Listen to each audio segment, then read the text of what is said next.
Deutsch lernen durch Hören. Wir werden ein Video pro Woche auf unserem YouTube-Kanal veröffentlichen. Abonnieren Sie bitte den Kanal und klicken auch auf die Glocke, damit Sie dann automatisch benachrichtigt werden, wenn ein neues Video online ist. Oh, hallo Frau Jorgeit. Was machen Sie denn hier im Treppenhaus? Ach, ich habe mich aus meiner Wohnung ausgesperrt. Ich habe nur schnell den Müll runtergebracht und meinen Schlüssel nicht mitgenommen, sondern einfach die Tür zugezogen. Wie dumm von mir. Und was machen Sie jetzt? Tja, mein Handy liegt ebenfalls in der Wohnung. Also warte ich hier, bis mein Mann von der Arbeit kommt. Wann kommt er denn? Meistens so gegen 16 Uhr. Es ist jetzt 14 Uhr. Sie können doch nicht 2 Stunden im Hausflur sitzen. Kommen Sie doch mit zu mir in die Wohnung. Ich mache uns einen Kaffee. Oh, das ist sehr lieb von Ihnen. Vielen Dank. Kommen Sie rein. Hallo Schatz, ich bin zu Hause. Ich habe die Frau Jorgeit von nebenan mitgebracht. Die hat sich ausgesperrt und wartet auf ihren Mann. Oh, hallo. Das ist ja ärgerlich. Wollen Sie einen Kaffee? Ja, sehr gerne. Wie lange haben Sie denn schon auf der Treppe gesessen? Ich habe keine Uhr dabei, aber ich denke mal so etwa 30 Minuten. Was? Sie hätten ruhig bei uns klingeln können. Nachbarn sollten sich doch gegenseitig helfen. Ich werde beim nächsten Mal dran denken. Passiert Ihnen das etwa öfter? Naja, ein paar Mal ist es schon passiert. Vielleicht lassen Sie einen Ersatzschlüssel bei uns. Wir sind beide Rentner, also sind wir fast immer zu Hause. Das ist eine super Idee. Das mache ich. So, hier ist Ihr Kaffee. Wollen Sie Ihren Mann vielleicht anrufen? Nein, danke. Er kann nicht eher hier sein. Das bringt also nichts. Naja, ist ja nicht schlimm. Dann machen Sie es sich bequem. Wir haben gerade noch einen Kuchen im Ofen. Der sollte in 10 Minuten fertig sein. Oh, das klingt gut. Vielen Dank. Es war anscheinend der richtige Zeitpunkt, um mich auszusperren.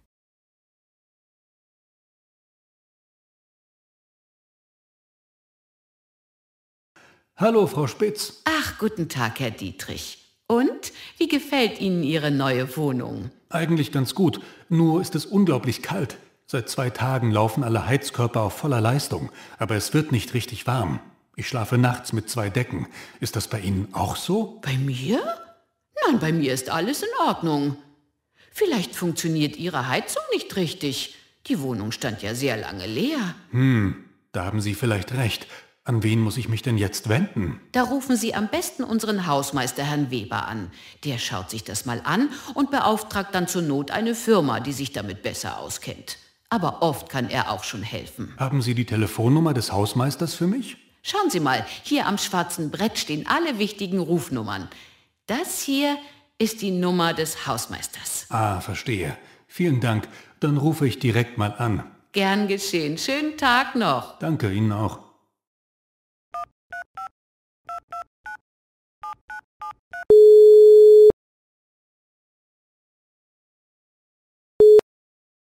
Hausmeister Weber hier?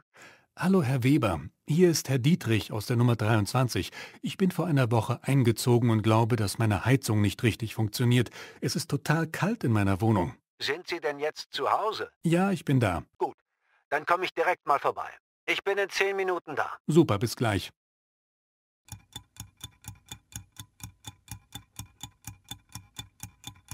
Herr Dietrich, hallo. Und, geht Ihre Heizung denn jetzt?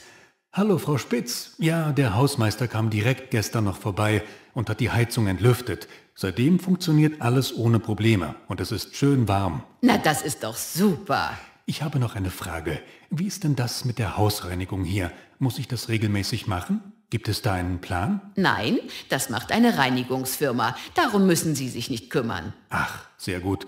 Vielen Dank für Ihre Hilfe. Kein Problem. Einen schönen Abend noch. Den wünsche ich Ihnen auch.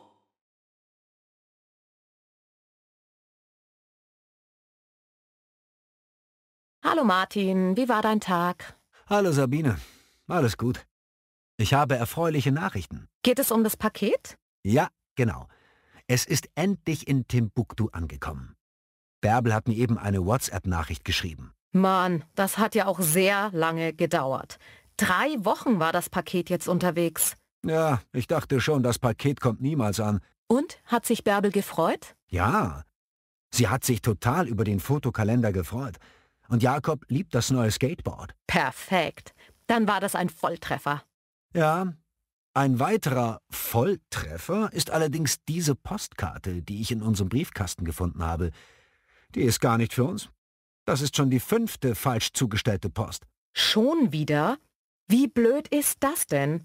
Und was steht drauf? Ist es wichtig? Naja, es sieht ein bisschen nach einem Liebesdrama aus. Und natürlich steht kein Absender darauf. Aber ein Empfänger steht doch sicher drauf. Nein, Die war nicht für uns? nein.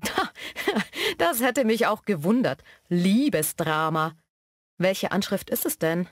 Gleich um die Ecke. Sonnenweg 18. Wieder mal sind die Zahlen vertauscht. Wir wohnen doch Nummer 81. Was machen wir jetzt? Einfach wegwerfen ist nicht gut. Und es ist mir auf die Dauer zu umständlich, jedes Mal hinzufahren und die Post persönlich abzugeben. Keine Ahnung. Ich google das mal. Wir sind bestimmt nicht die Einzigen, denen so etwas passiert. Ja, mach das. Guten Tag, wie kann ich Ihnen helfen? Hallo. Ich bin genervt. Ständig wird in unserem Briefkasten Post geworfen, die gar nicht für uns ist. Werbung geht ja noch, die werfen wir dann einfach weg. Aber jetzt sind es Postkarten und auch persönliche Briefe. Mit der Hand geschrieben. So etwas ist doch wichtig. Haben Sie die Briefe etwa gelesen? Die Karte natürlich schon. Die ist ja sozusagen öffentlich. Deswegen weiß ich, dass es wichtig ist. Die Briefe haben wir den Adressaten selber in den Briefkasten geworfen. Das ist zwar in der Nähe, aber ich möchte mich nicht ständig um fremde Post kümmern. Das war gut, aber das müssen Sie nicht tun. Sie können einfach auf den Brief oder die Karte draufschreiben, falsch zugestellt. Dann werfen Sie die Post in den nächsten Briefkasten. Na, hören Sie mal. Der nächste Briefkasten ist ja weiter weg als der Empfänger. Ich habe einfach keine Lust mehr, die Arbeit von der Post zu erledigen. Die Leute haben doch Porto bezahlt. Natürlich, das stimmt. Da muss ich mich für den Zusteller entschuldigen. Der Mann bekommt eine Abmahnung. Ich kann im Computer sehen, wer für Sie zuständig ist. Sonnenweg 81, haben Sie gesagt? Ich will dem Mann keinen Ärger machen. Das kann ja mal passieren. Mal. Aber nicht ständig. Das nervt mich einfach. Ich verstehe Sie ja. Nur kann ich von hier aus schlecht etwas unternehmen. Ja, aber wenn Sie nichts tun können, dann geht das ja immer so weiter. Das kann ja nicht sein. Langsam werde ich richtig sauer. Nun, ich versuche Ihnen ja zu helfen. Aber am besten, Sie schreiben eine Beschwerde. Das geht im Internet. www.deutschepost.de. Da können Sie alles in ein Formular eingeben. Das ist doch Zeitverschwendung. Und genau das schreibe ich auch. Mann, Mann, Mann. Ich will ja nur meine Ruhe haben und nicht noch am Feierabend fremde Post austragen müssen. Ich gebe Ihnen recht, aber ich kann leider nichts anderes für Sie tun. Na dann, Sie können ja nichts dafür. Sie sitzen hier und müssen sich meinen Ärger anhören.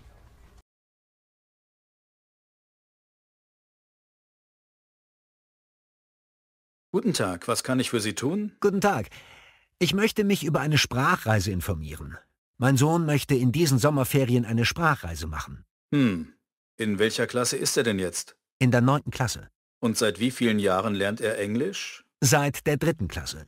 Und letztes Jahr hat er hier in Neuland einen Englischkurs besucht. Übrigens spricht er auch noch über Skype mit einem Sprachpartner, der in Blackburn wohnt. Ich kann Ihnen einen Kurs in Brighton empfehlen. Da haben wir viele Sprachschulen. Das hört sich gut an. Ich und meine Frau haben schon mal gedacht, er kann entweder nach Malta oder England. Aber ich finde besser, in England Englisch zu lernen. Übrigens ist Brighton nämlich nicht weit weg von uns. Da ist immerhin der Geburtsort der englischen Sprache. Also, warum möchte er Englisch lernen? Er möchte in den USA Astronomie studieren und die englische Sprache und Literatur haben ihn schon immer fasziniert. Hier ist die Sprachschule EF. Die befindet sich im hübschen Stadtteil East Sussex. Und der Unterricht findet im freundlichen, gut ausgestatteten Hauptgebäude der Universität statt. Das ist ja eine richtig gute Möglichkeit, sich schon mal das Unileben anzusehen. Wie viele Unterrichtsstunden gibt es denn? Es gibt 2 Gruppenkurse. Ich empfehle Ihnen unseren Intensivkurs mit 20 Unterrichtsstunden pro Woche. Von Montag bis Freitag? Genau. Der Unterricht findet aber auch an Feiertagen statt. Und was für Unterkünfte haben Sie? Bei der Sprachreise nach Brighton ist die Unterkunft im Privathaushalt schon mit dabei. Ihr Sohn ist Gast in einer englischen Familie und teilt sich ein Doppelzimmer mit einem weiteren Sprachschüler. Vollpension ist inklusive. Das Frühstück und Abendessen nimmt er gemeinsam mit der Familie ein. Am Wochenende auch das Mittagessen. Die Unterkünfte befinden sich 15 Minuten mit öffentlichen Verkehrsmitteln von der Schule entfernt. Die Buswochenkarte ist bereits im Preis enthalten. Die andere Möglichkeit ist, in einem Schülerwohnheim zu... Nein, Gastfamilie ist okay für mich. Übrigens, die Unterkunft bei einer Gastfamilie ermöglicht es ihm, auch außerhalb der Schule Englisch zu sprechen und etwas über die englische Kultur zu erfahren. Klingt spannend. Und wie teuer ist das? Also 2 Wochen, Reise mit dem Bus, 20 Unterrichtsstunden pro Woche, Vollpension bei der Gastfamilie und Freizeitaktivitäten, alles inklusive, das macht 820 Euro. Nicht gerade billig. Aber ich glaube, das ist ideal für meinen Sohn. Was sind das denn genau für Freizeitaktivitäten? Pro Woche 5 Nachmittagsaktivitäten wie Barbecue, Streetdance, DJ-Recording, Sport und ein Ganztagesausflug am Wochenende, zum Beispiel London, Leeds Castle, Cambridge, Canterbury und Stonehenge. Gut, ich reserviere gleich einen Platz. Okay, also wir können das Anmeldeformular zusammen ausfüllen. Wie heißt Ihr Sohn? David Kaiser. Wann und wo ist er geboren? Am 21. Mai 2005 in Hamburg. Wie ist Ihre Adresse? Wir wohnen in Hamburg, in der Sonnenstraße 33. Welche Postleitzahl ist das? 20537. Wenn Sie mir bitte eine E-Mail-Adresse nennen. Ich gebe am besten meine E-Mail-Adresse. kaiserjan@gmail.com. Unterkunft, Gastfamilie, Belegung, 2-Bettzimmer, Verpflegung, Vollpension. Ist er Vegetarier oder sogar Veganer? Nein, er ist kein Vegetarier. Hat er irgendwelche Allergien? Ja, er ist allergisch gegen Erdnüsse und Eier. Die Gastfamilie hat 2 Hunde im Haus. Mag er Hunde? Ja, sogar sehr. Er hat aber eine Allergie gegen Katzenhaare. Er darf also nicht mit Katzen spielen. Zum Glück haben Sie keine Katze.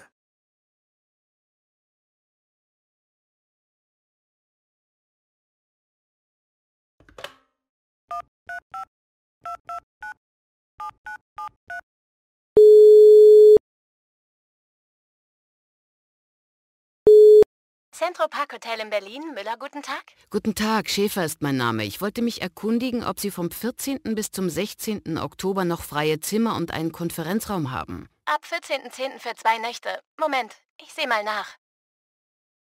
Für wie viele Personen brauchen Sie Zimmer? So für 30 bis 40 Personen. Oh, tut mir leid. Da haben wir nicht so viele freie Zimmer im Haus. Das ist aber schade. Ich wünsche Ihnen einen schönen Tag.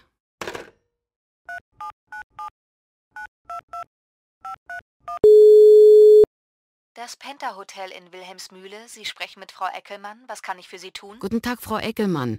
Hier spricht Eva Schäfer von der Firma Becker und Söhne GmbH in Berlin. Wir sind auf der Suche nach einem Raum für unsere Konferenz im Oktober. Ich habe auf Ihrer Internetseite gelesen, dass Sie auch 3 Konferenzräume haben. Ja, das ist richtig. Wir haben regelmäßig Mitarbeiterschulungen und Konferenzen in unserem Haus. Nennen Sie mir bitte den genauen Zeitraum. Die Konferenz soll vom 14.10. bis 16.10.2020 stattfinden. Da kann ich Ihnen leider nur noch den kleinen Konferenzraum anbieten. Mit wie vielen Personen kommen Sie? Bisher haben sich 30 Personen angemeldet. Es könnten allerdings noch ein paar mehr werden. Ganz genau kann ich Ihnen das erst in der nächsten Woche sagen. Unser kleiner Konferenzraum ist für 30 Personen, aber wir können noch eine Reihe Stühle aufstellen. Dann passen 40 Personen hinein. Reicht Ihnen das aus? Ja, das genügt. Wir brauchen für diesen Zeitraum für alle Personen auch Zimmer. Ist das möglich? Einen Moment bitte, da muss ich mal schauen. Wir sind ja ein großes Haus, aber... Einen Moment mal... Also, wir haben für diese 2 Nächte nur 25 Einzelzimmer frei. Allerdings haben wir auch 10 freie Doppelzimmer. Aber das ist ja ganz normal für solche Konferenzen, Doppelzimmer zu buchen, weil diese auch preiswerter sind. Ich denke, das sollte kein Problem sein. Was kosten denn die Zimmer bei Ihnen? Ein Einzelzimmer kostet 79 Euro pro Nacht, das Doppelzimmer 120 Euro. Die Preise sind mit Frühstück, richtig? Ja, selbstverständlich mit Frühstück. Und wie sind die Zimmer ausgestattet? Jedes Zimmer verfügt über ein eigenes Badezimmer mit Dusche. In allen Zimmern befindet sich ein Fernseher, ein Telefon und wir haben kostenloses WLAN im Haus. Außerdem verfügt jedes Zimmer über einen eigenen Kühlschrank und eine Minibar. Gut, dann würde ich gern die 10 Doppelzimmer und 20 Einzelzimmer reservieren. Wenn doch noch Mitarbeiter absagen, kann ich die Zimmer dann kostenfrei stornieren? Gut, ich reserviere die Zimmer für Sie. Bis zu einer Woche vorher ist die Stornierung der Zimmer für Sie kostenfrei. Danach fallen 20% Gebühr an. Sehr gut. Was kostet uns der Konferenzraum für alle 3 Tage? Der Konferenzraum kostet 150 Euro pro Tag. Das ist inklusive Getränke, Tassen und Gläsern. Sehr gut. Gibt es in dem Raum auch einen Projektor? Wir haben einige Präsentationen vorbereitet und benötigen daher einen. Ja, dort ist ein Projektor vorhanden. Nur einen Laptop müssten Sie selbst mitbringen. Okay, das machen wir. Kann man für den Konferenzraum und die Zimmer einen Komplettpreis machen? Wir sind ja immerhin eine sehr große Gruppe. Gibt es da noch Rabatte, die Sie uns geben können? Einen kleinen Moment bitte. Das muss ich mit meiner Chefin besprechen. Kein Problem, ich warte.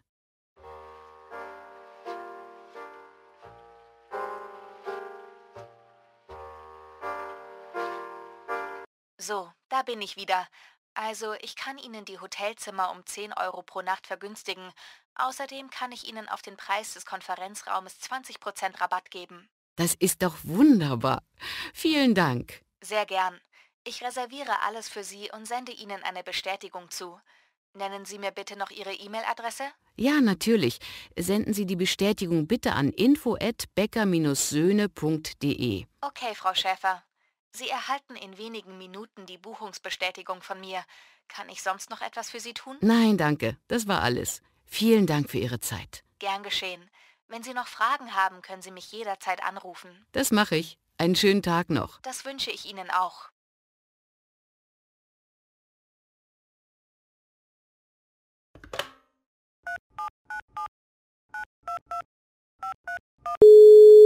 Das Penta Hotel in Wilhelmsmühle. Sie sprechen mit Frau Eckelmann. Guten Tag, Schäfer hier. Ich habe ein Problem. Ich habe gestern bei Ihnen Zimmer und einen Konferenzraum gebucht, aber noch keine Bestätigungsmail erhalten. Das tut mir leid. Sie haben sicher auch schon in Ihrem Spam-Ordner nachgesehen? Ja, dort ist auch keine Mail angekommen. Es tut mir leid, dass es mit der Bestätigungsmail nicht geklappt hat. Die kann ich Ihnen per Post schicken. Ja, das wäre nett. Ich danke Ihnen. Auf Wiederhören.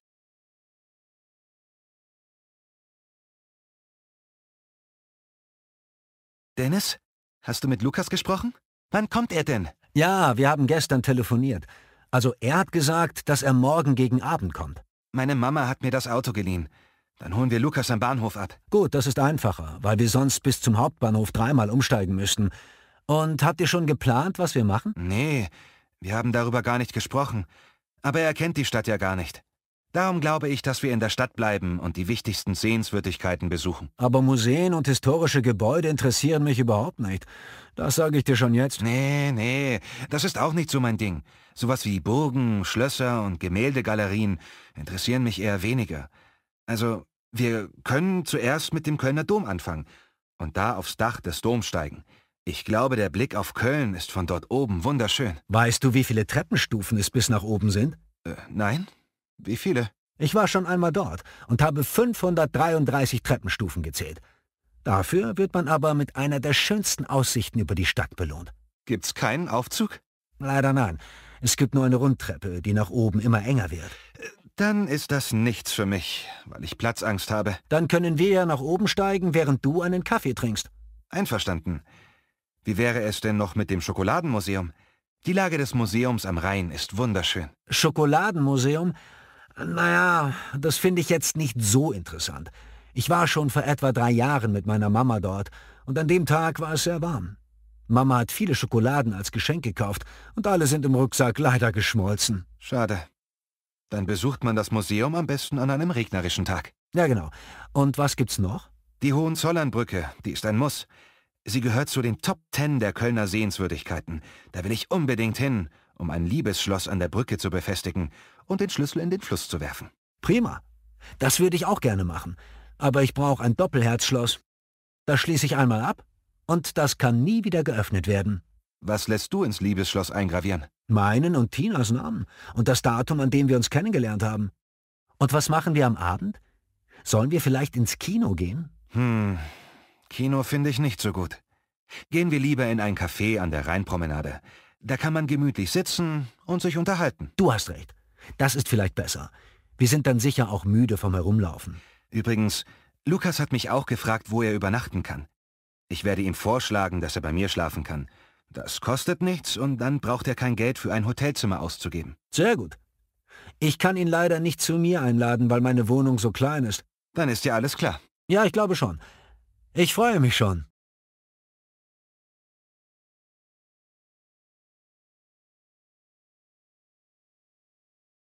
Biergarten. Heute gehe ich mit meinen Freunden in den Biergarten. Dort kann man sich gemütlich unter Bäume setzen und ein Bier genießen. Als ich dort ankomme, sehe ich, dass der Biergarten riesig ist. Es ist ein großer Garten und in ihm stehen viele Tische und Bänke aus Holz. Es ist schwierig, meine Freunde zu finden, doch schließlich setze ich mich zu ihnen. Sie haben sich bereits Bier bestellt. Einige haben sich auch Essen mitgenommen. Paul hat einen Salat mit Gurken dabei und Sigrid eine Tupperdose mit Bulgur und Gemüse. In den meisten Biergärten darf man auch mitgebrachtes Essen essen. Auch ich bin hungrig und beschließe, mir Essen und Bier an der Schenke zu kaufen. Ich stehe auf und gehe an die Bar.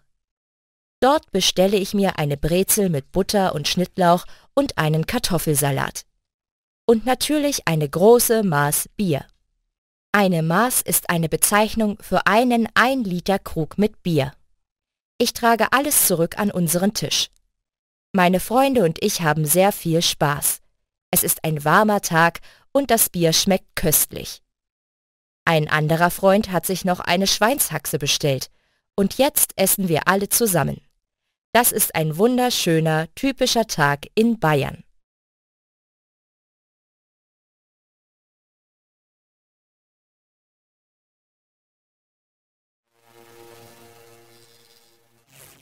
Deutsch lernen durch Hören.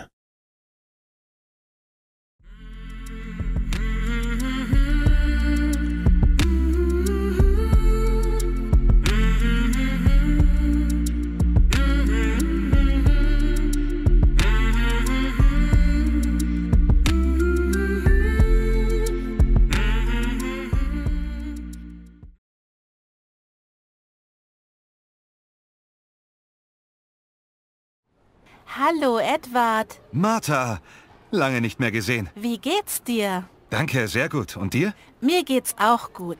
Was machst du hier? Besuchst du noch den Deutschkurs? Ja, ich habe die B2-Prüfung gemacht, aber mein Deutsch war noch nicht gut genug für den Alltag bei der Arbeit. Das habe ich vor allem bei den Gesprächen mit Kollegen gemerkt. Die haben mich am Anfang nicht gut verstanden und ich sie auch nicht.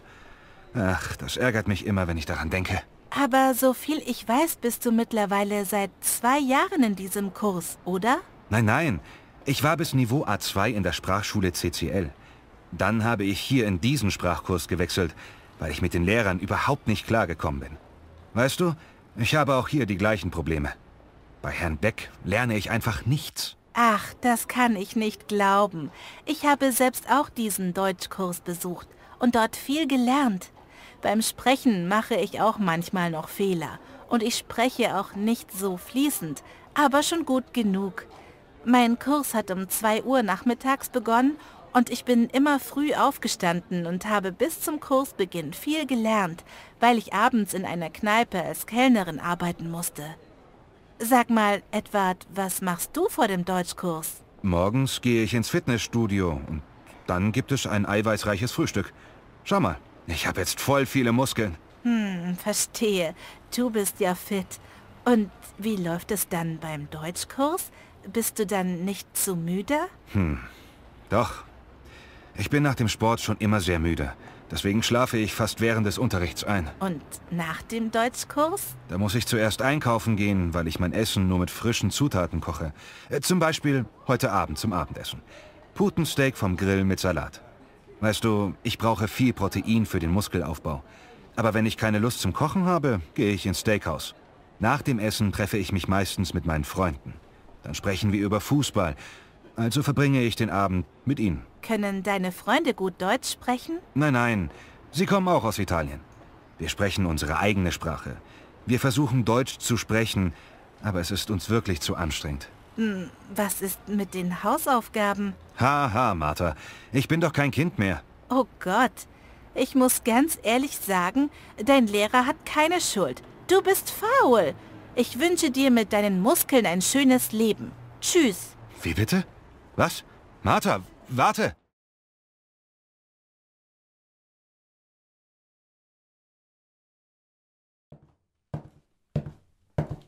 Guten Tag, wie kann ich Ihnen helfen? Guten Tag, mein Name ist Graf. Ich habe einen Termin zum Bewerbungsgespräch bei Frau Kamps. Ah ja, setzen Sie sich doch einen Augenblick. Frau Kamps kommt gleich zu Ihnen. Alles klar, vielen Dank.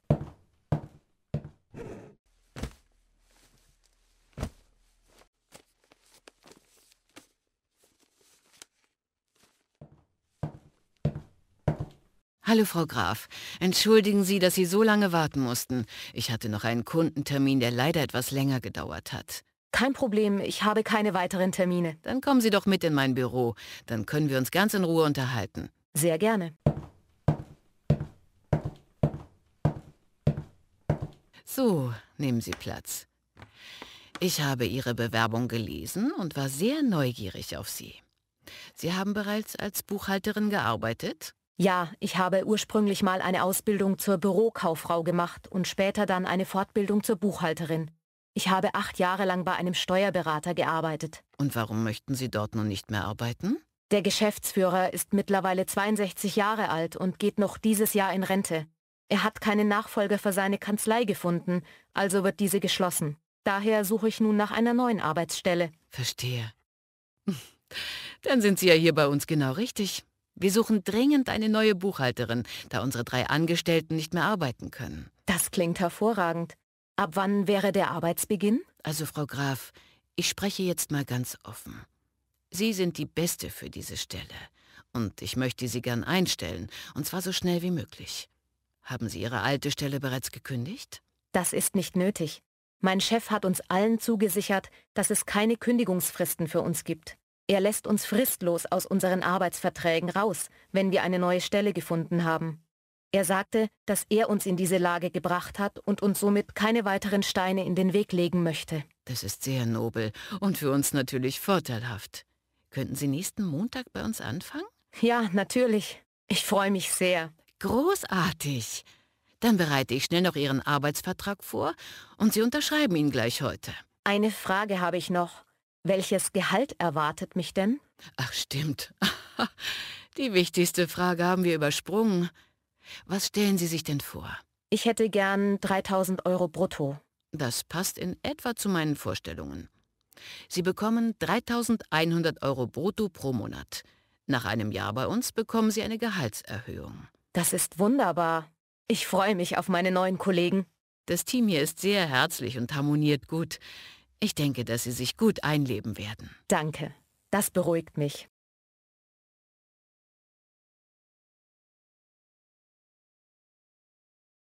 Oh nein, dieses blöde Handy, das nervt mich wirklich. Was ist denn los? Es schaltet sich von allein aus und wenn ich es wieder einschalte, bleibt der Bildschirm schwarz. Naja, vielleicht ist der Akku leer? Nee, das Handy ist einfach schon alt. Ich glaube, es funktioniert nicht mehr richtig. Na dann kauf dir doch mal ein neues Handy oder ein Smartphone.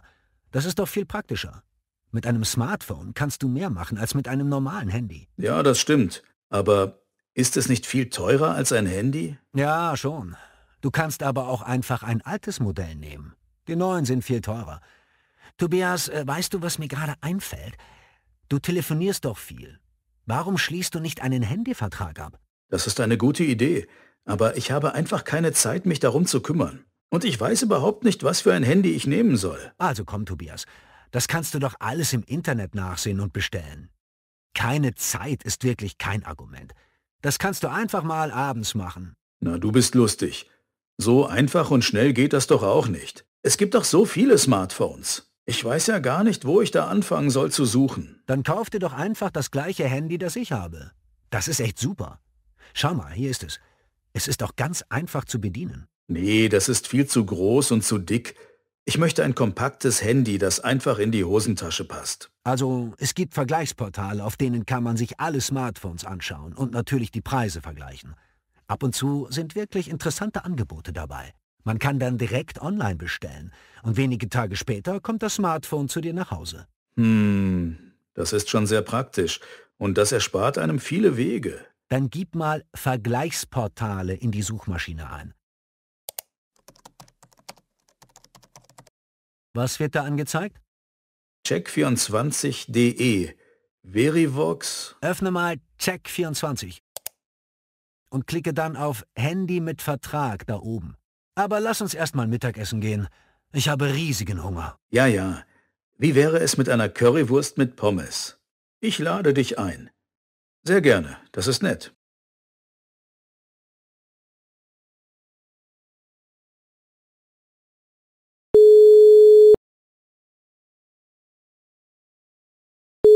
Manias hier? Wie kann ich Ihnen helfen? Hallo Herr Manias, mein Name ist Antje Beckert. Ich habe Ihre Anzeige gesehen und brauche eine Betreuung für meine beiden Katzen. Hallo Frau Beckert, schön, dass Sie sich auf meine Anzeige melden. Für welchen Zeitraum brauchen Sie denn einen Katzensitter? Ich fahre vom 25. Januar bis 30. Januar zu meiner Mutter ins Erzgebirge. Ich habe 2 Katzen zu Hause und möchte die gern bei Ihnen in die Pension geben. Kleinen Moment, ich schaue mal in meinem Kalender nach. Also, das ist kein Problem. Im Januar habe ich noch Plätze frei. Das ist super. Sagen Sie mal, wie viele Katzen sind denn dann gleichzeitig bei Ihnen? Das ist ganz unterschiedlich, aber so 10 Katzen sind schon immer gleichzeitig hier. Und sind alle Katzen zusammen oder gibt es da extra Räume? Die sind alle zusammen. Das klappt nach einem Tag Eingewöhnung meist sehr gut. Da bin ich mir bei meiner Liese nicht so sicher. Sie versteht sich zwar gut mit Rosi, aber alle anderen Katzen kann sie nicht leiden. Sie kratzt und faucht dann immer. Das ist natürlich schlecht, denn die anderen Katzenbesitzer wollen ihre Lieblinge ja auch unbeschadet wieder zurück. Ja, da haben Sie wohl recht. Was mache ich denn nun? Ich kann die beiden ja nicht einfach 6 Tage lang alleine zu Hause lassen. Und ich habe leider auch keine Verwandten oder Nachbarn, die sich um meine Lieblinge kümmern würden. Wir haben auch ein Angebot zur Betreuung der Tiere zu Hause bei Ihnen. Das nennt sich dann mobile Katzenbetreuung. Wirklich? Das wäre auch nicht schlecht. Für Katzen, die sich mit anderen Katzen nicht so gut verstehen, ist das meist die bessere Lösung. Außerdem ist es weniger Stress für die kleinen Tiger, da sie in ihrer gewohnten Umgebung bleiben. Ja, ich glaube, das wäre das Richtige für uns. Was muss ich mir unter diesem Service denn vorstellen? Ich erkläre Ihnen das gern. Ich komme einmal täglich mit dem Auto zu Ihnen und kümmere mich um die Reinigung der Katzentoiletten, fülle die Futter- und Wasserschalen auf und spiele mit Ihren Katzen. Das ist ja super.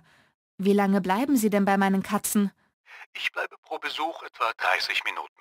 Wenn nötig, also wenn die Katze unbedingt noch kuscheln möchte, bleibe ich auch ein paar Minuten länger. Das wird Ihnen sicherlich gut gefallen.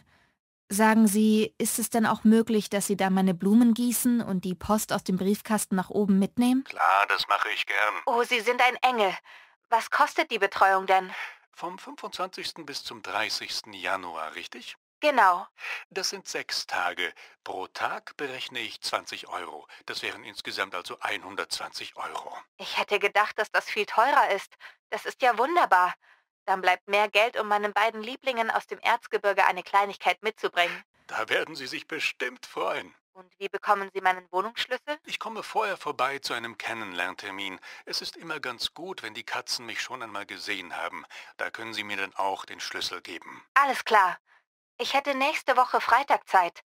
So um 14 Uhr? Das passt mir sehr gut. Dann brauche ich noch Ihre Adresse. Ich wohne in der Grünstraße 12 in 12557 Berlin. Gut, ich habe mir das notiert. Dann sehen wir uns am Freitag. Vielen Dank. Bis Freitag.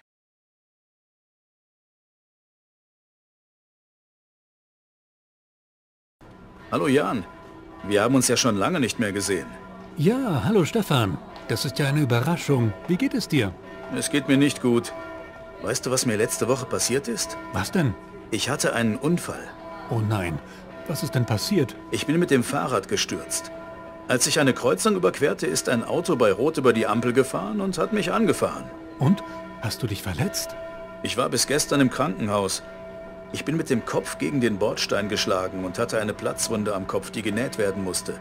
Gleich nach dem Sturz habe ich gar nicht bemerkt, dass mein Bein gebrochen war. Ich habe es erst nach der Röntgenaufnahme erfahren. Das tut mir leid, Stefan. Wie hat sich der Autofahrer verhalten? Hat er dir geholfen?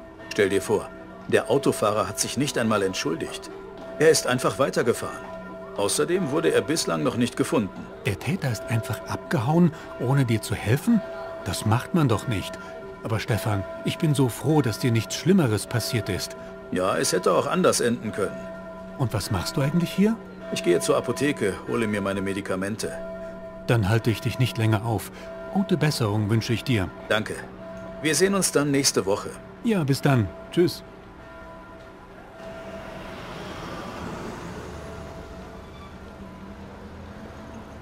Hallo, guten Tag. Guten Tag. Was kann ich für Sie tun? Ich brauche diese Medikamente. Hier ist mein Rezept. Es ist ein Schmerzmittel, eine Salbe und ein Verband. Was ist denn passiert? Ich habe mir bei einem Fahrradunfall das Bein gebrochen. Oh, das tut mir leid.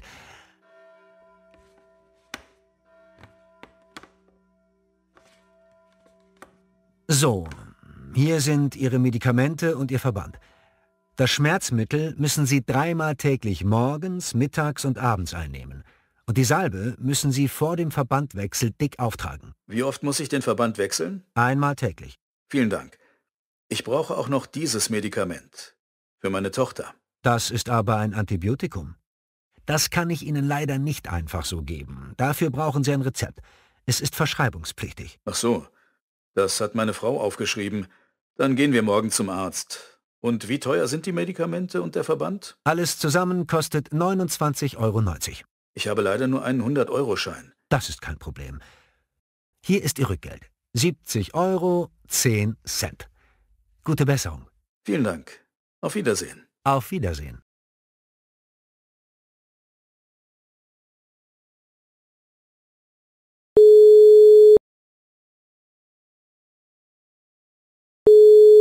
Hausner? Guten Tag, mein Name ist Fichtner. Ich habe Ihre Anzeige gelesen, dass Sie Nachhilfe in Mathe anbieten. Bin ich da richtig? Ja, das ist richtig. Super. Meine Tochter braucht dringend Nachhilfe. Ihre Note in Mathe wird immer schlechter. In welcher Klasse ist Ihre Tochter denn? Sie besucht die 8. Klasse des Gymnasiums. Ja, das ist kein Problem. Was genau machen Sie denn, dass Sie Mathe-Nachhilfe anbieten? Ich studiere im 5. Semester Mathematik an der Universität in Leipzig. Das klingt gut. Was kostet eine Stunde bei Ihnen? Eine Stunde kostet 15 €. Ich komme zu Ihnen nach Hause. Es gibt auch die Möglichkeit einer dauerhaften Nachhilfe. Dann berechne ich pro Stunde 12 €. Das läuft dann aber mindestens ein Jahr lang. Wir würden erstmal eine Einzelstunde nehmen. Wenn das alles gut klappt, dann hätten wir Interesse an der dauerhaften Nachhilfe. Sehr gut. Wann wollen wir starten? So schnell wie möglich. Meine Tochter schreibt nächste Woche eine wichtige Klassenarbeit. Die muss besser werden als die letzte. Ich kann direkt morgen Nachmittag ab 16 Uhr vorbeikommen, wenn das passt. Das ist wunderbar. Ich schicke Ihnen gleich noch eine Nachricht mit unserer Adresse. Alles klar. Dann bis morgen. Vielen Dank. Bis morgen.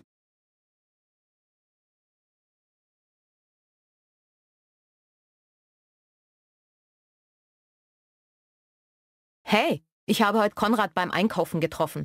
Er will am Wochenende eine Kanufahrt machen und hat uns eingeladen. Eine Kanufahrt? Das habe ich noch nie gemacht. Klingt lustig. Wann soll es denn losgehen? Am Samstag um 14 Uhr. Er will sich mit uns am Lutherplatz treffen. Okay, und wohin fahren wir? Das wollte er mir leider nicht verraten. Er sagt, dass wir uns überraschen lassen sollen. Er kennt eine schöne Strecke, die uns gefallen wird. Dann lassen wir uns mal einfach drauf ein. Hat er denn gesagt, wann wir in etwa wieder zurück sind? Ja, am Sonntagvormittag. Was? Wo übernachten wir denn? Konrad sagte, dass wir ein Zelt und Schlafsäcke mitbringen sollen. Also denke ich mal, dass wir campen werden. Campen am Wasser im September? Das könnte ganz schön kalt werden. Naja, ich glaube, dass ich noch irgendwo einen Thermoschlafsack habe. Ach, Hannes und Caroline kommen übrigens auch mit. Ey, super. Die beiden haben wir ja schon ewig nicht mehr gesehen. Darauf freue ich mich richtig. Ach, hoffentlich gehe ich nicht unter. Ich bin noch nie Kanu gefahren. Ach, so schwer ist das nicht. Ich kann dich ja retten, wenn du kenterst. Nein, verstanden. Super, dann sage ich Konrad mal zu. Ja, mach das.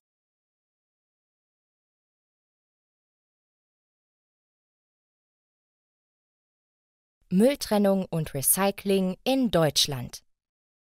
Ich habe sehr viele Mülleimer in meinem Haus und auch viele andere Deutsche haben so viele Mülleimer wie ich. Deshalb nennt man uns manchmal auch die Recycling-Weltmeister. Ich habe einen Mülleimer für Kunststoff, einen für Papier, einen für Biomüll, einen für Glas und einen für Restmüll. Alle paar Wochen wird der Müll abgeholt. Das Trennen des Mülls ist mir sehr wichtig. In Deutschland wird ein Großteil des getrennten Mülls recycelt. Das bedeutet, dass der Müll gereinigt und wiederverwendet wird. Doch leider wird auch viel nicht recycelt. Der Plastikmüll wird häufig auch verbrannt. Das ist ein Problem und sehr schade. Außerdem gibt es in Deutschland auch Pfand. Dieser gilt auf alle Getränkeflaschen und Getränkedosen. Das funktioniert so. Nachdem man das Getränk ausgetrunken hat, bringt man das Material wieder zurück in den Supermarkt. Dort werden einem 25 Cent pro Flasche oder Dose erstattet. Mülltrennung und Recycling sind sehr wichtig für unsere Umwelt. Durch Recycling wird weniger Material produziert und wir sparen uns Ressourcen. Gewissenhafte Müllentsorgung sorgt dafür, dass es immer weniger Müll in unserer Umwelt gibt. Vor allem Plastikreste im Wald oder im Meer sind ein großes Problem, das wir durch Mülltrennung und Recycling vermindern können.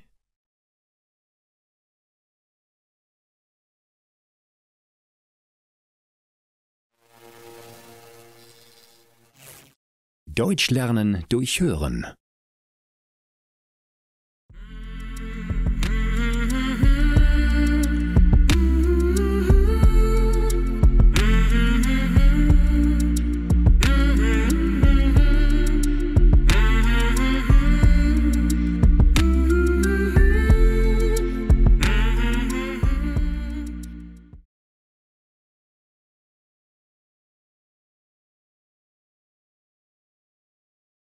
Guten Tag, mein Name ist Nicole Müller. Was kann ich für Sie tun? Guten Tag, mein Name ist Lea Forster. Ich würde gerne ein Konto bei Ihnen eröffnen. Da muss ich Sie fragen. Sind Sie denn schon volljährig? Nee, ich werde erst nächsten Monat 18. Aber ich habe gerade meinen Ausbildungsvertrag als Floristin unterschrieben. Ich musste meine Bankverbindung angeben, aber ich habe keine. Ich soll eins eröffnen. Ein Konto. Deswegen bin ich jetzt hier. Ich verstehe, Frau Forster.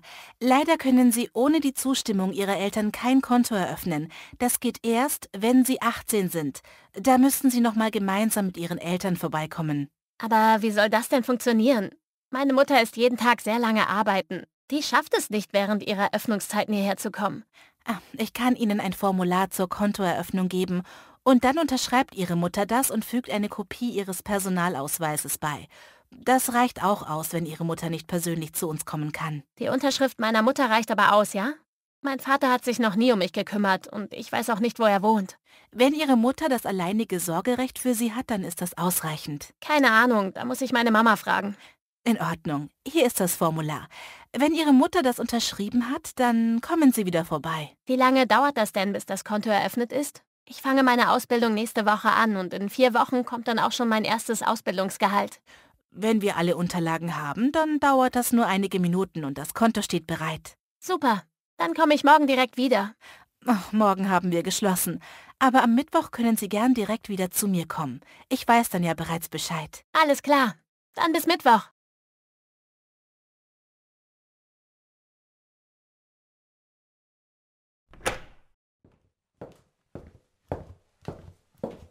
Guten Morgen, Frau Schmidt. Was machen Sie denn für einen Lärm? Es ist doch noch mitten in der Nacht. Es ist 7 Uhr, Frau Schmidt. Wie geht es Ihnen denn heute? Hatten Sie eine erholsame Nacht? Eine erholsame Nacht? Dass ich nicht lache. Wie soll ich denn schlafen, wenn ich mich kaum bewegen kann? Sobald ich mich im Schlaf auf die Seite drehen will, wache ich auf. Mein Rücken tut schon weh. Ich kann nicht immer nur auf dem Rücken schlafen. Sie können sich auch ruhig auf die Seite drehen, das ist kein Problem. Aber wie soll ich denn auf die Seite kommen mit meinem Gipsbein? Das funktioniert doch nicht. Doch, das geht. Sie müssen nur das Gipsbein in diese Schlaufe hier legen. Aber das tut weh. Ach, Frau Schmidt, Sie haben nur ein gebrochenes Bein. Das ist doch nicht so schlimm. Nicht so schlimm? Das ist eine Katastrophe. Ich muss bis nächste Woche noch hier im Krankenhaus bleiben.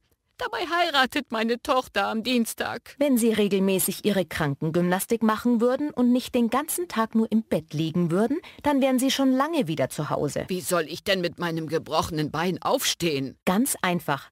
Wenn Sie sich bewegen und spazieren gehen, wird Ihr Körper aktiver und das unterstützt die Heilung. Probieren Sie es doch einfach mal aus. Aber das nützt mir doch trotzdem nichts.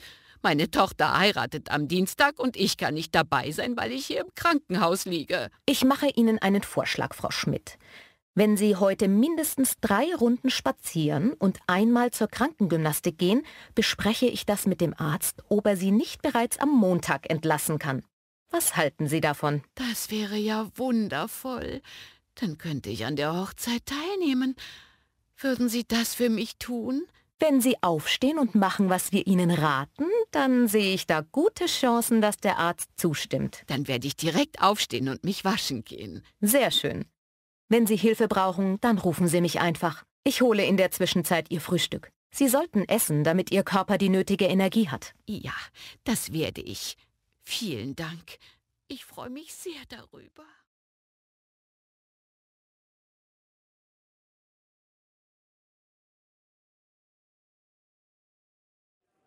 Ich bestelle mir eine Pizza Speziale mit viel Knoblauch und Pilzen und doppelt Käse. Nein, dreifach Käse. Und was willst du essen? Spaghetti, Lasagne oder auch Pizza? Wie früher? Gar nichts. Ich habe keinen Hunger. Ich trinke nur etwas. Magst du keine Pizza mehr? Ich dachte, das ist eines deiner Lieblingsgerichte. Du warst doch früher ganz wild auf Pizza. Nein, ich habe mir die abgewöhnt. Die ist mir viel zu fettig. Zu viel Cholesterin, sagt der Arzt. Ich muss auf meine Leber achten. Und auf meine schlanke Figur natürlich auch. Hans schaut mich in letzter Zeit etwas sehr kritisch an. Ja, das kann schon sein. Aber ab und zu darf man doch auch mal sündigen. Ich dürfte zum Beispiel abends eigentlich gar nichts Warmes mehr essen. Nur Salat oder Brot. Aber ich gehe ja nicht ständig zum Italiener. Nur 1-2 Mal in der Woche. Isst du denn wirklich gar nichts? Jetzt nicht. Wie gesagt, ich habe jetzt keinen Hunger. Vielleicht mache ich mir später zu Hause noch einen kleinen Salat. Oder ich knabbere noch meine Karotten. Da habe ich noch 4 Stück im Kühlschrank. Was darf ich den Damen bringen? Eine Pizza Speziale mit viel Knoblauch, extra Pilzen und dreifach Käse bitte. Und eine große Cola. Und was darf es für Sie sein? Ich hätte gerne eine Apfelschorle.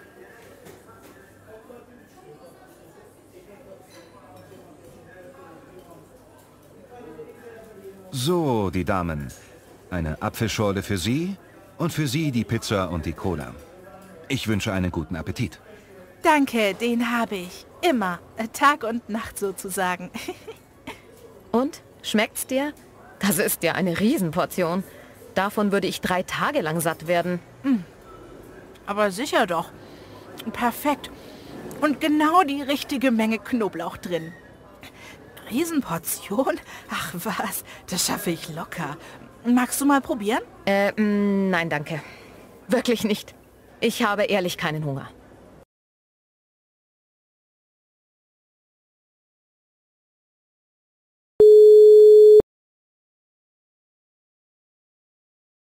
Kita Mäuseburg, was kann ich für Sie tun? Guten Tag, mein Name ist König.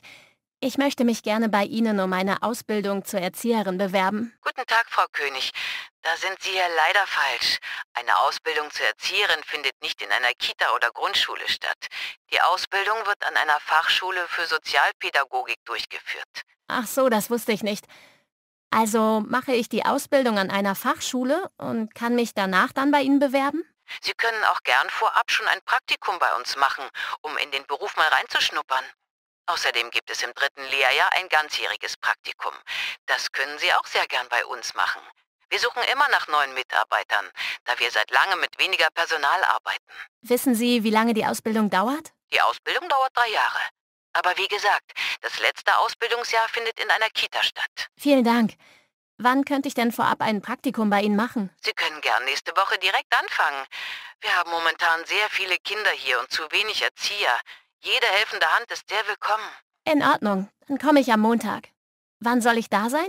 Um 7 Uhr öffnen wir. Dann komme ich um 7 Uhr. Sagen Sie, was verdient man denn als Erzieherin? Bei uns hier in der Kita ist das Gehalt nach Jahren gestaffelt. Das bedeutet, dass Sie am Anfang etwa 2.000 € verdienen und später dann bis zu 3.500 €. Wenn Sie sich fortbilden, wird es noch mehr. Und während des Praktikums? Das Praktikum vorab bekommen Sie nicht bezahlt. Aber das einjährige Praktikum während der Ausbildung wird vergütet. Da bekommen Sie etwa 1.500 € im Monat. Haben Sie denn eventuell eine Liste von Schulen, bei denen ich diese Ausbildung machen kann? Ja, die habe ich hier im Büro. Die gebe ich Ihnen am Montag. Super. Ich freue mich schon darauf. Dann bis Montag. Bis Montag, Frau König.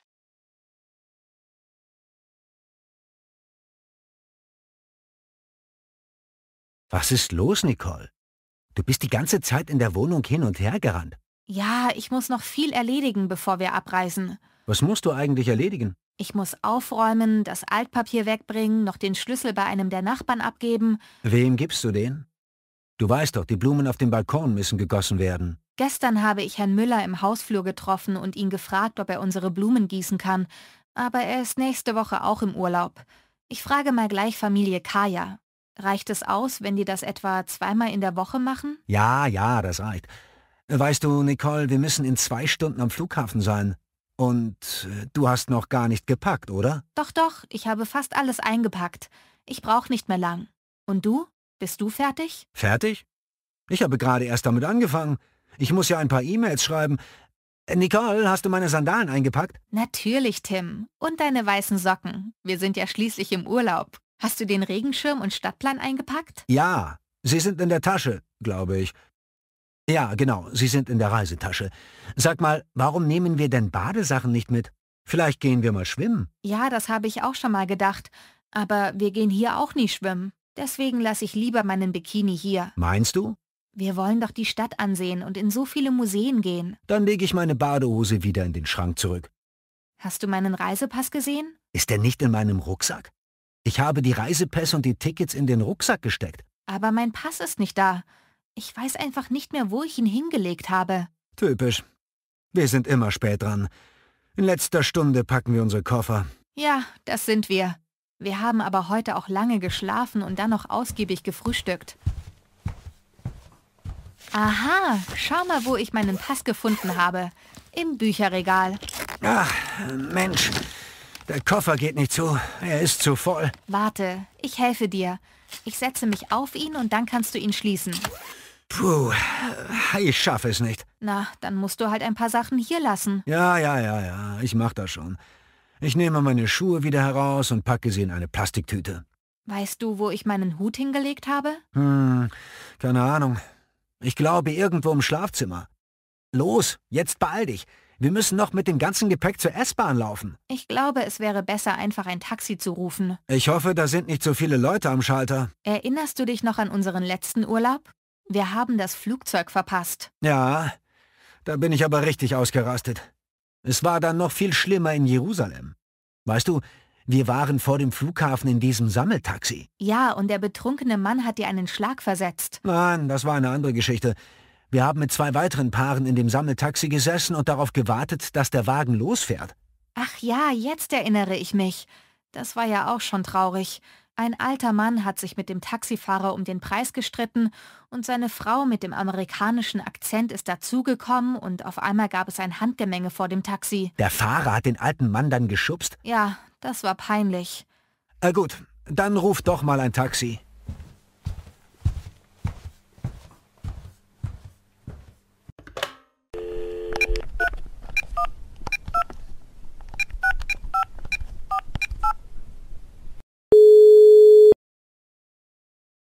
Hallo, ich möchte ein Taxi bestellen. Mülheimer Straße 121. Komm, wir gehen. Das Taxi kommt gleich. Sind alle Fenster zu? Keine Sorge, ich habe bereits alle Fenster geschlossen. Halt! Meine Medikamente!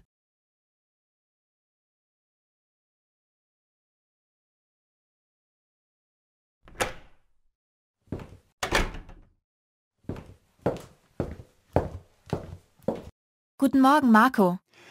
Morgen, Andrea. Huch, was ist denn hier los? Habe ich mich in der Zeit geirrt?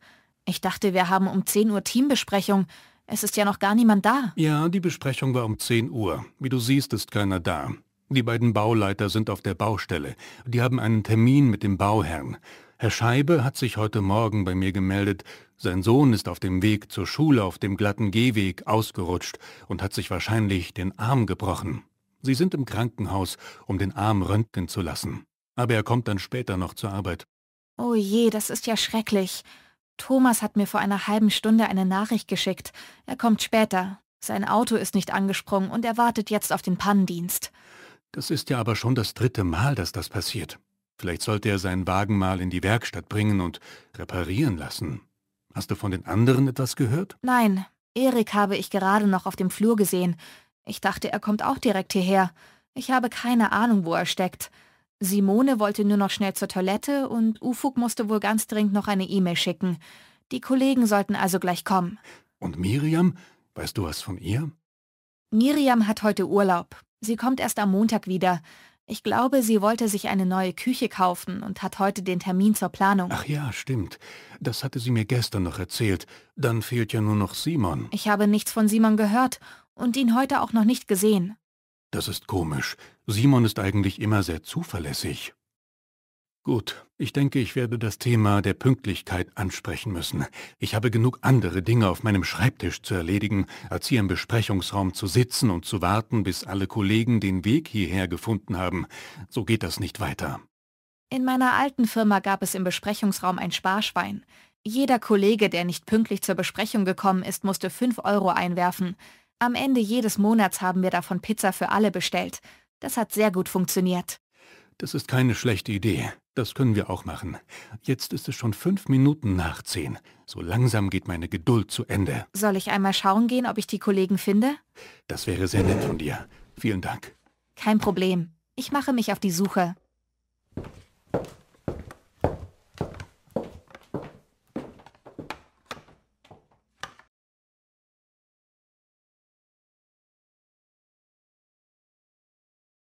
Hallo, Christine. Schön, dass wir uns endlich mal wiedersehen. Hallo, Carina.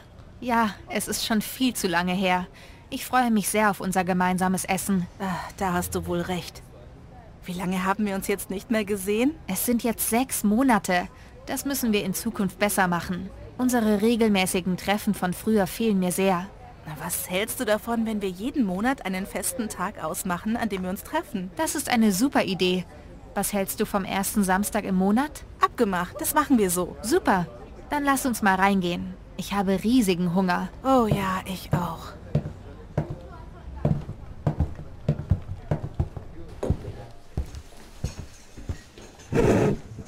Und, was nimmst du? Ich hätte gern einmal Sülze mit Bratkartoffeln und Remoulade. Das habe ich schon ewig nicht mehr gegessen. Das gab es früher bei meiner Oma immer. Ich glaube, ich nehme den Rollladen mit Klößen und Rotkohl. Wie bitte? Einen Rollladen?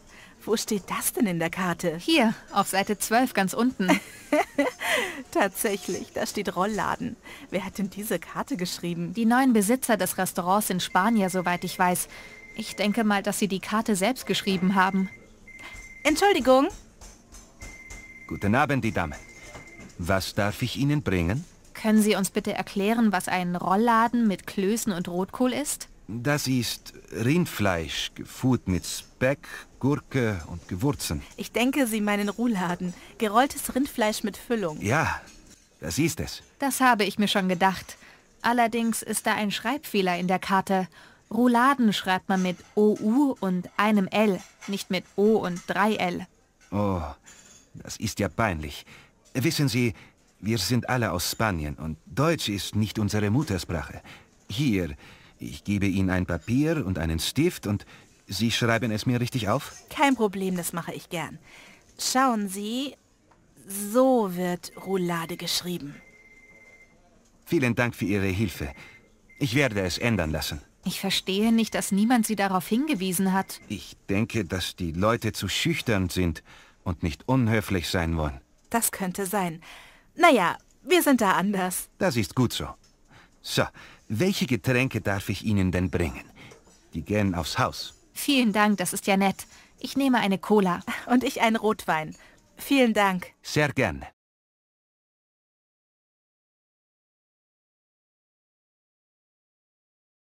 Frag mal, wann sie kommt. Ich muss doch das Bett noch frisch beziehen. Und einkaufen will ich auch noch. Du, Sabine, Mama möchte wissen, wann du kommst. Sie nervt mich schon die ganze Zeit damit und ich wusste es nicht genau. Donnerstag oder Freitag? Am Freitag. Das hatte ich ihr aber schon letzte Woche gesagt. Und auch noch per WhatsApp geschrieben. Sie muss halt ihre Nachrichten auch mal lesen. Mit dem Auto? Kommt sie mit dem Auto? Frag mal, ob sie mit dem Auto kommt. Und wenn ja, frag sie auch, ob sie daran gedacht hat, es vorher noch mal in die Werkstatt zu bringen, weil das Auto letztens seltsame Geräusche gemacht hat. Mama lässt fragen, ob du mit dem Auto fährst. Sie macht sich Sorgen wegen der alten Karre. Ist ja ein sehr weiter Weg von Flensburg nach München. Nein, keine Angst, ich nehme den Zug. Ich komme um 20:13 Uhr an.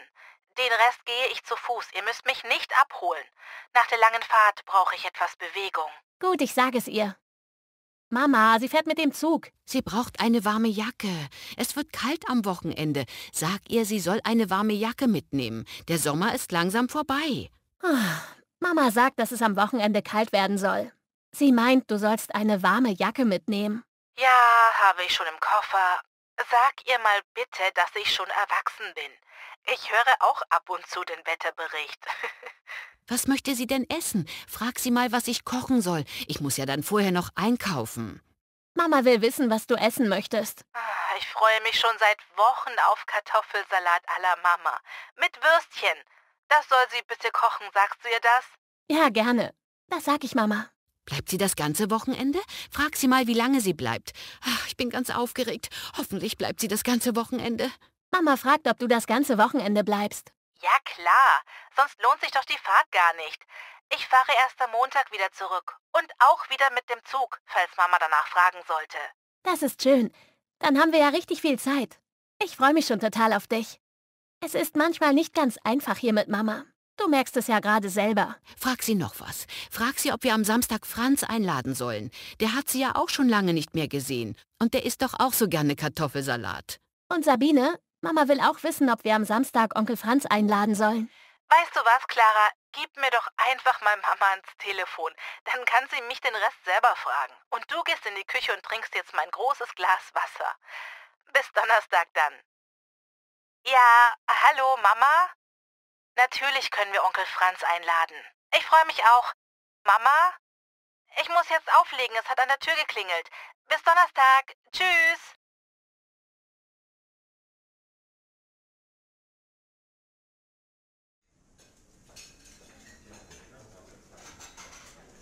Hallo? Entschuldigen Sie. Ja, bitte? Wir würden gerne bestellen. Wir hätten gern die Speisekarte. Gern.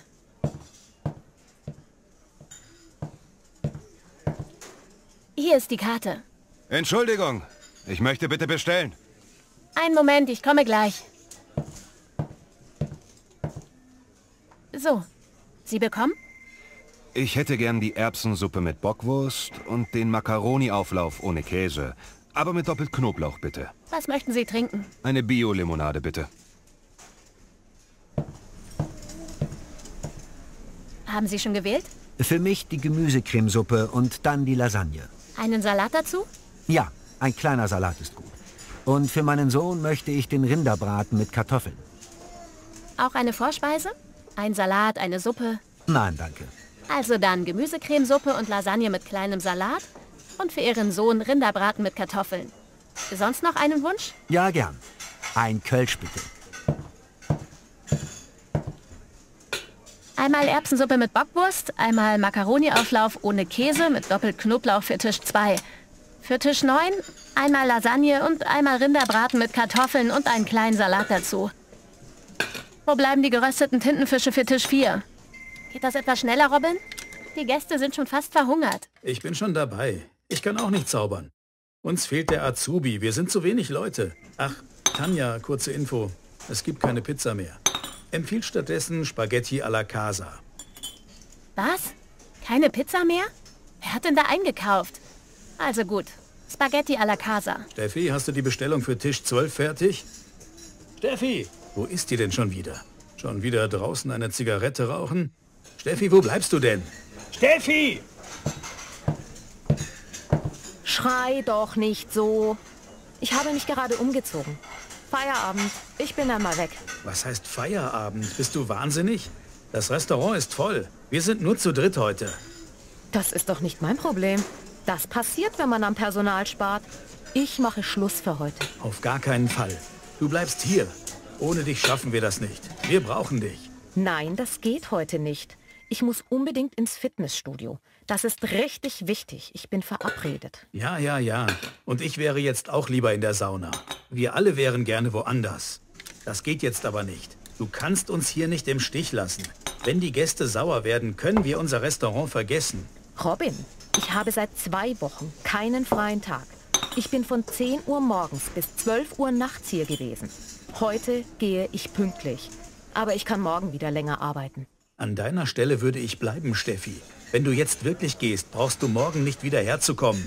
Ich meine das ernst. Kann ich jetzt endlich die Bestellung haben? Die Gäste sind schon aufgestanden und holen sich ihre Jacken. Die gehen sonst woanders hin. Ich will aber Feierabend machen. Weißt du was, liebe Steffi? Du gehst jetzt. Räum deinen Schrank aus. Nimm all deine Sachen gleich mit. Auf solche Kollegen können wir verzichten. Tanja, wir schaffen das auch alleine. Ich helfe beim Servieren. Und morgen machen wir das Lokal erst um 16 Uhr auf und schlafen uns mal ordentlich aus.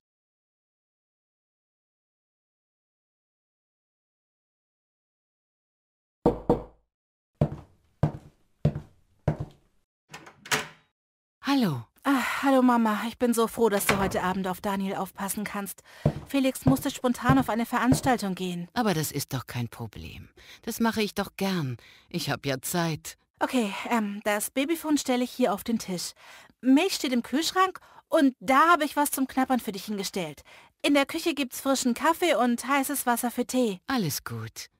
Hier ist die Fernbedienung. Du kannst Fernsehen. Heute gibt's einen sehr guten Film von Til Schweiger im ersten. Oder wolltest du lieber eine DVD gucken? Nein, mach dir keine Sorgen. Ich habe ein Buch zum Lesen mitgebracht. Okay, ich denke, Felix kommt so gegen 12 Uhr zurück. Und Mama, fahr nicht wieder bei so einem Wetter nach Hause. Wenn du willst, kannst du auch hier übernachten. Felix' Arbeitszimmer ist frei, da haben wir ein Bett reingestellt. Nein, aber trotzdem danke. Ich möchte zu deinem Vater zurück. Ich lasse ihn nicht gern länger allein. Er fühlt sich nicht gut und ist seit Tagen erkältet. Ist klar, Mama. Dann fahr vorsichtig.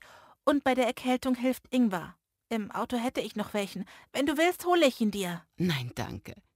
Ich dachte, dass es ihm vielleicht heute noch schlechter gehen würde und habe ein paar Stücke Ingwer und sogar frische Minze gekauft. Okay, dann liebe Grüße an meinen Papa und ich wünsche ihm gute Besserung.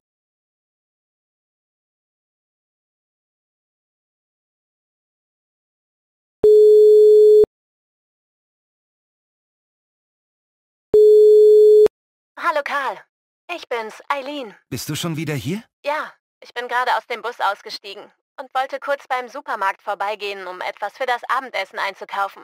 Soll ich euch auch etwas mitbringen? Braucht ihr etwas? Ich war eigentlich heute Morgen im Supermarkt und habe Käse, Haferflocken, Brot und Müsli gekauft. Aber dummerweise habe ich die Milch vergessen. Die brauchen wir morgen dringend zum Frühstück. Kannst du mal bitte für mich eine Packung fettarme Milch mitbringen? Ja, gerne. Ist das alles? Ja. Gut, dann bis gleich.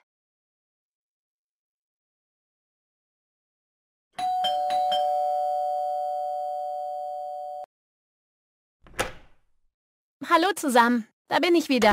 Hey, Eileen. Schön, dass du wieder da bist. Wir haben dich ziemlich vermisst. Wie war die Fahrt? Hallo Karl. Ich bin auch froh, dass ich endlich hier bin. Die Fahrt war nicht schön. Ich bin 24 Stunden lang unterwegs gewesen. Oh je, du Arme. Ich habe im Internet gesehen, dass genau auf deiner Route ein riesiger Stau war. Unsere WG hat sich vergrößert. Das hatte ich dir ja per WhatsApp mitgeteilt. Darf ich vorstellen? Unsere neuen Mitbewohner Fred und Wilma. Hallo. Karl hat mir schon von euch erzählt. Und Fotos habe ich auch schon bekommen. Habt ihr euch inzwischen gut eingelebt bei uns? Hallo Eileen. Ich bin Fred. Willkommen zurück. Ja, wir sind schon seit 2 Wochen hier. Mir gefällt es sehr gut. Ich mag das Zimmer. Hallo Eileen, schön dich kennenzulernen. Wie war dein Urlaub? Wo warst du denn genau? Der Urlaub war total klasse. Ich war 2 Monate in Rom und dann noch eine Woche in Florenz. In Rom hatte ich einen Schauspielkurs. Das war total spannend. In Florenz habe ich dann einfach nur Urlaub gemacht. Und ihr? Was macht ihr so? Ich lerne gerade für eine Klausur. Ich studiere Jura. Nächste Woche fängt das Semester wieder an. Und gleich zu Anfang müssen wir eine Klausur schreiben. Strafrecht. Das ist schwer. Ich bin im 6. Semester. Und du, Fred? Was studierst du denn? Ich arbeite gerade noch im Café Rooster. Das ist direkt am Bahnhof. Mein Semester fängt aber auch nächste Woche an. Ich studiere Medizin an der Medizinischen Hochschule. Ich bin im 7. Semester. Ich schließe bald mein Studium ab. wie praktisch. Dann sparen wir uns ja den Arzt.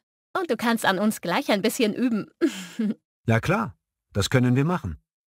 Da werden die Mäuse im Versuchslabor sich freuen. So, jetzt komm aber erst mal richtig an, Eileen. Lass uns alle mal in die Küche gehen. Du trinkst doch noch Kaffee, oder?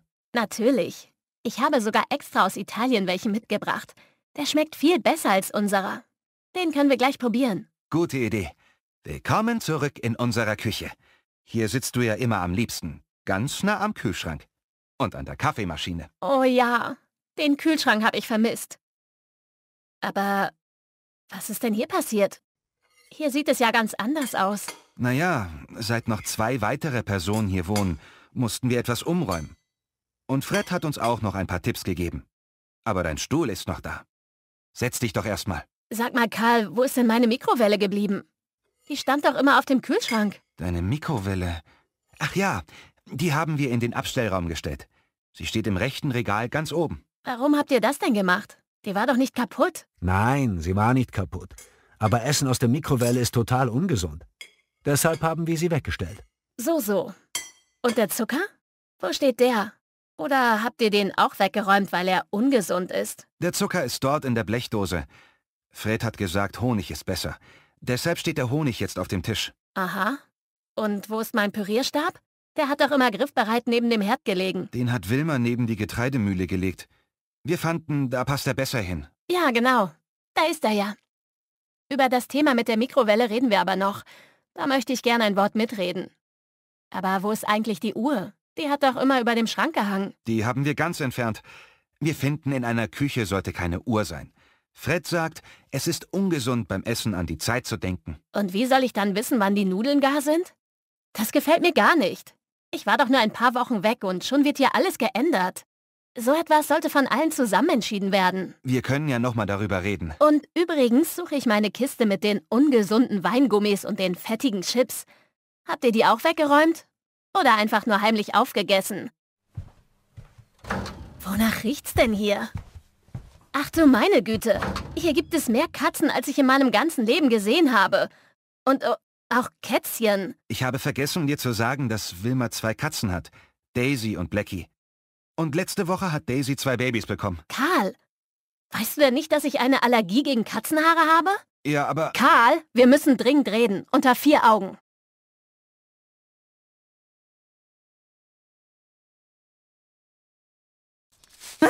Dreh dich nicht um und geh ganz ruhig weiter.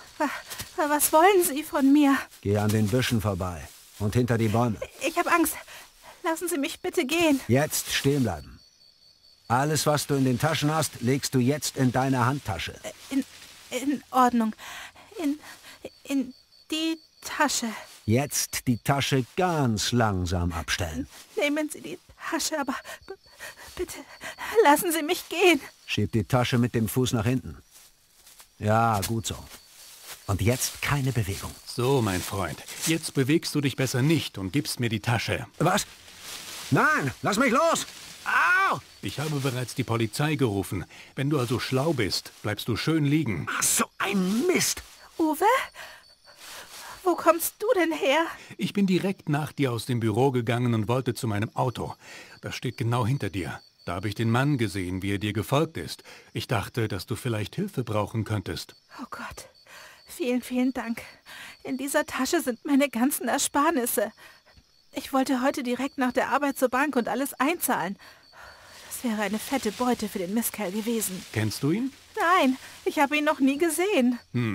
Komischer Zufall, dass du überfallen wirst, wenn du so viel Bargeld bei dir trägst. Ja, schon, aber vielleicht ist es tatsächlich nur Zufall. Das wird die Polizei herausfinden. Da kommt sie schon.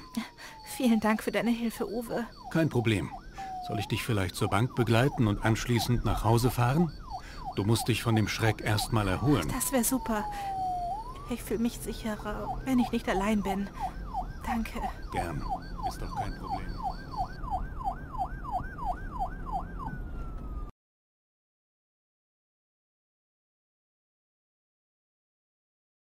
Wo ist denn meine Brille? Ach, Hans, die hast du doch schon auf der Nase. Ah, stimmt. Danke.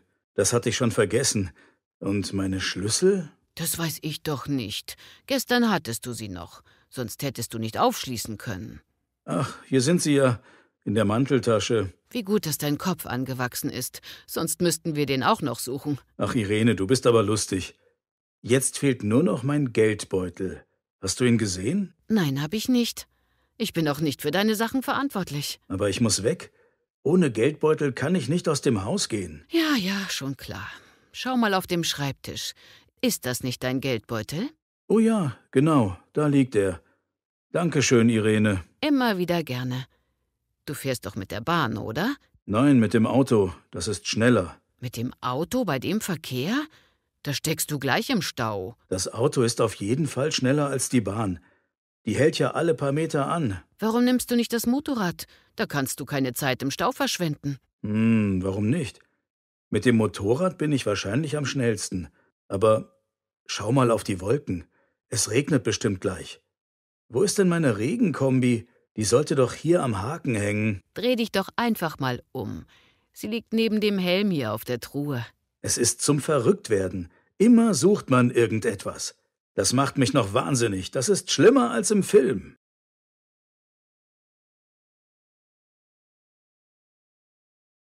Der Schrebergarten. Hast du schon einmal von dem Wort Schrebergarten gehört? Wenn nicht, ist das nicht schlimm. Vielleicht sagt dir ja auch ein Kleingarten etwas. Denn so kann ein Schrebergarten auch genannt werden. Wahrscheinlich kannst du dir unter dem Begriff Kleingarten auch eher etwas vorstellen. In Deutschland gibt es für die Bedeutung dieser beiden Wörter noch viele andere Begriffe. Bestimmt möchtest du aber erst wissen, worum es überhaupt geht. In Deutschland findest du viele solcher Schrebergärten. Sie bestehen aus einer Anlage von mehreren kleinen Grundstücken. Alle diese Grundstücke gehören meistens zu einem Verein. Dieser wird Kleingartenverein oder auch Gartensparte genannt. Der Verein kümmert sich um diese vielen Grundstücke und kann sie weitervermieten. Vermietet wird das Grundstück dann zum Beispiel an ein Vereinsmitglied. Die Mitglieder kommen so günstig an ein kleines Grundstück. Die Grundstücke sind meist eine Wiese, die nicht bebaut ist. Vielleicht stehen dort ein paar Bäume. Große Häuser gibt es dort aber nicht. Jetzt fragst du dich vielleicht, warum jemand Mitglied in einem Verein für Gartengrundstücke wird. Das hat vor allem den Grund, dass die Mitglieder keinen eigenen Garten haben. Sie wohnen vielleicht in einer großen Stadt, wo es nicht viele Gärten gibt. Die Wohnungen sind teuer, noch teurer sind sie, wenn sie einen Garten oder einen Balkon haben. Das kann sich nicht jeder leisten. Manchmal können die Mitglieder sich vielleicht sogar einen Garten in der Stadt leisten, doch dort gibt es viele Menschen, die sich einen Garten wünschen. Es ist also nicht leicht, eine Wohnung mit Garten zu finden. Eine gute Möglichkeit, das Problem zu lösen, ist Mitglied in einem Kleingartenverein zu werden. Dort kann sich jeder günstiger einen Teil eines Schrebergartens mieten. Der Schrebergarten liegt höchstens 30 Minuten von der eigenen Wohnung entfernt. Wenn man sich also nach draußen setzen möchte, fährt man zu seinem kleinen Grundstück. Warum man ein Grundstück in einem Schrebergarten mieten will, das ist ja klar, weil man gern mehr Zeit in der Natur verbringen will. Die Mieter eines Grundstücks können sich dort erholen. Sie machen eine Pause von der Stadt. Es besteht auch die Möglichkeit, den Garten zu gestalten. Viele Grundstücke haben ein kleines Gartenhaus. Weißt du schon, was ein Gartenhaus ist? Es ist eine kleine Hütte aus Holz. Dort bewahren die Mieter des Grundstücks zum Beispiel Stühle oder Werkzeug auf. Mit dem Werkzeug können sie ihren Garten pflegen oder Obst und Gemüse anbauen. Wusstest du, dass es sogar ein eigenes Gesetz für den Schrebergarten gibt? In Deutschland wird das Bundeskleingartengesetz verwendet. Außerdem hat jeder Kleingarten auch ein eigenes kleines Gesetz. Das nennt man dann Kleingartenordnung. Denn so viele Gärten müssen klar organisiert werden. Über 1 Million Kleingärten gibt es in Deutschland. Ist das nicht beeindruckend? Vor allem in Städten kann man sie finden. In der Stadt Ulm gibt es den größten Kleingartenverein. Dort gibt es 1315 einzelne Grundstücke. Obwohl es in Deutschland so viele Kleingärten gibt, reichen die Grundstücke nicht aus. Viel mehr Menschen möchten einen Schrebergarten besitzen, als es Schrebergärten gibt. Viele Vereine haben aus diesem Grund auch eine Warteliste. Wenn jemand sein Grundstück auflösen möchte, bekommt es der Nächste auf der Warteliste. Ist der Schrebergarten nicht eine tolle Idee? Schreib es uns in die Kommentare, wie du ihn findest.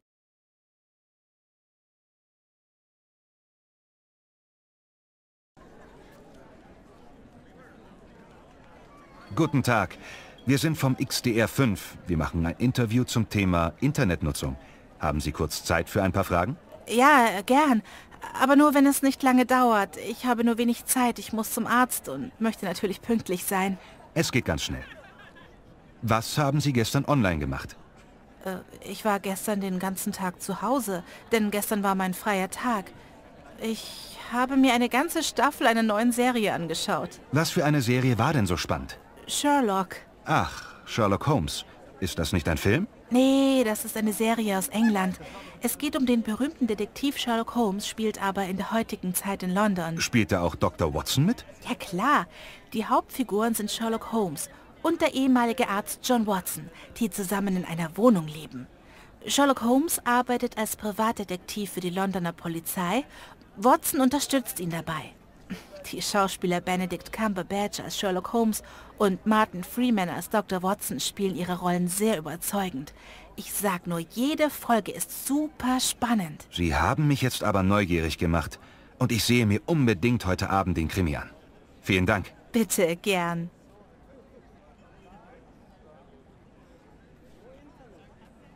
Entschuldigung. Haben Sie kurz Zeit? Nur 2, 3 Fragen. Wir machen eine kleine Befragung zum Thema Internetnutzung. Ja, bitte. Wenn es wirklich nur kurz ist, dann gerne. Ich habe wenig Zeit.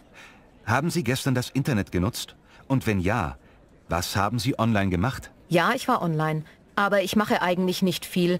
Morgens beim Frühstück lese ich die Online-Zeitung. Das ist praktischer als die Papierausgabe. Beruflich muss ich auch viel lesen. Das mache ich ebenfalls online. Und die Post läuft bei mir auch fast nur noch digital. Also checke ich regelmäßig meine E-Mails. Machen Sie das während der Arbeit? Im Büro? Nein, dazu fehlt mir die Zeit. Im Büro schaue ich nur die geschäftlichen E-Mails. Ich mache die privaten Dinge über mein Smartphone. Das habe ich immer dabei. Wenn ich mit der Bahn fahre, habe ich dazu genug Zeit. So nutze ich die Fahrzeit sinnvoll. Haben Sie gestern auch noch andere Medien genutzt? Da muss ich überlegen. Nein, eher nicht.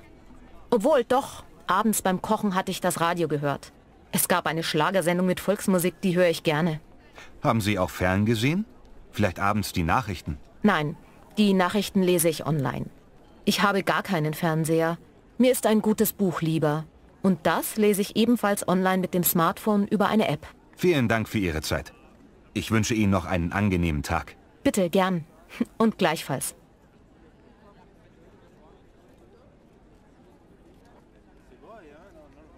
Entschuldige, hast du kurz Zeit für ein paar Fragen? Nur 2, 3 Fragen. Wir machen eine kleine Befragung zum Thema Internetnutzung. Ja, klar, immer gerne. Was wollt ihr denn wissen? Hast du gestern das Internet genutzt? Und wenn ja, was hast du online gemacht? Online? Ihr wollt es aber ganz genau wissen. Also, wenn ich aufwache, checke ich erstmal die E-Mails. Dann gehe ich beim Kaffeetrinken auf Facebook und poste, was ich heute so vorhabe. Tja, das war's schon fast. Ach nein, ich habe mir noch ein paar Songs runtergeladen. Und ich habe eine neue Playlist gemacht. Nutzt du auch noch andere Medien? Ist bei dir zum Beispiel oft der Fernseher an oder das Radio? Ja klar, das Radio läuft immer. Ich brauche immer eine Hintergrundmusik. Manchmal läuft es sogar neben dem Fernsehen. Die guten Filme gibt es nur bei Netflix. Gehst du auch ins Kino? Ja, manchmal. Aber nicht so oft. Ich gehe lieber zum Fußball. Da habe ich mir gestern übrigens auch online die Eintrittskarte gekauft. FC Bayern gegen Hannover 96. Die spielen am Sonntagnachmittag. Vielen Dank für deine Zeit. Du hast uns sehr geholfen. Schönen Tag noch. Alles gut. Habe ich gern gemacht. Tschüss und viel Spaß noch.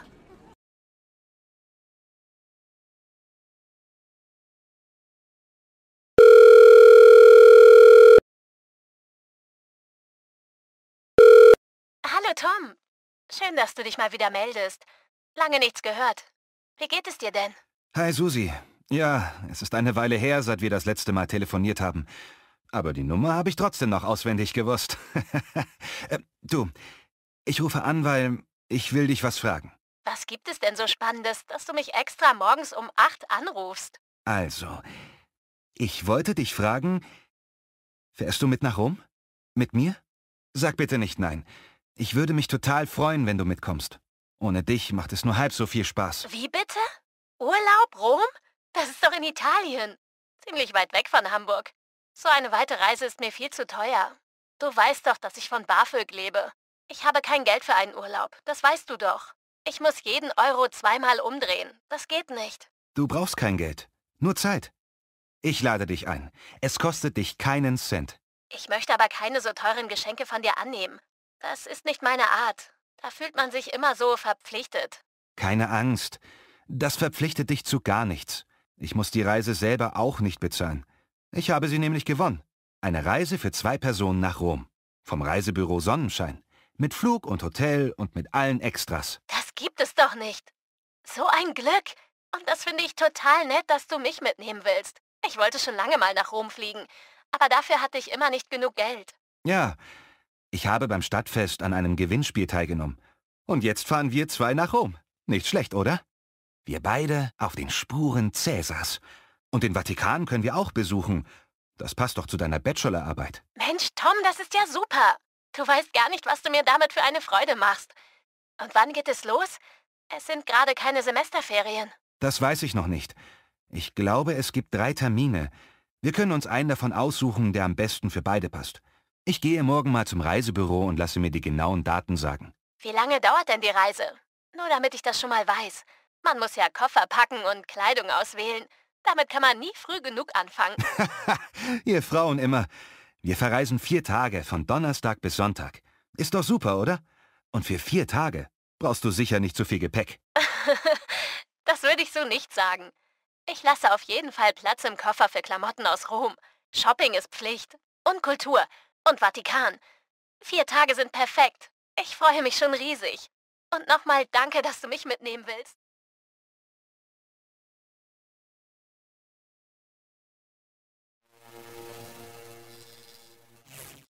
Deutsch lernen durch Hören.